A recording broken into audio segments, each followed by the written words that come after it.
हे ॲपल बोरीचं झाड आहे. हे सुद्धा 4 ते 5 वर्षापूर्वीचे झाड आहे. दरवर्षी याला 150 बोरं येतात. एके वर्षी 150 ते 200 आले ते कोरोना काळात. नुसतं बहरले, नुसता फुलोरा, बारीक बारीक बोरं सुद्धा लागलेले आहेत.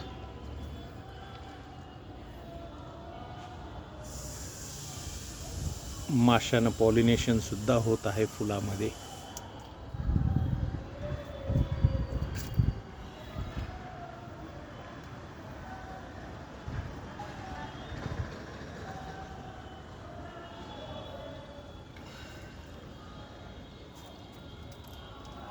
मोठ्या कुंडीत लावलेलं आहे. अगोदर बकेटात होतं 20 लिटरच्या. पूर्ण कंपोस्टमध्ये झाड लावलेलं आहे. घरीच तयार केलेले कंपोस्ट खत. त्यानंतर आता चिकूचे पण लावलेले आहेत, तेही दाखवतो. हे आहे चिकूचे झाड, ग्राफ्टेड आणलेलं आहे. हे चिकू लागलेले आहेत.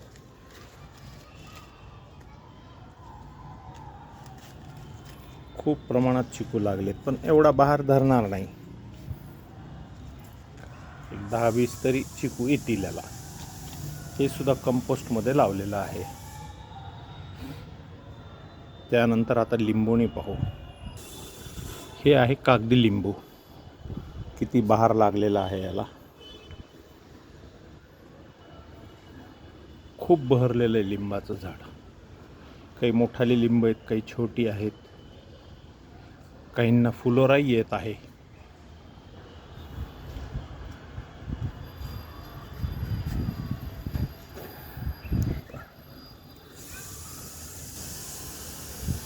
मोठ्या टाकीत लावलेलं आहे. 200 लिटरची टाकी कट केली. एक भाग इकडे, एक भाग इकडे. आणि हे जे लिंबू आहे, हे सीडलेस लिंबू आहे. ह्या लिंबामध्ये बिया येत नाहीत. अजून थोडं मोठं होतं. लिंबासारखी चव आहे, पण रस थोडा कमी आहे.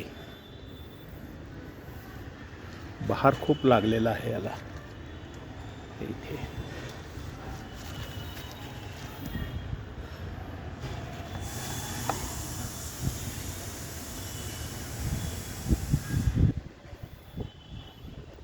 खूप लिंब लागलेले आहेत.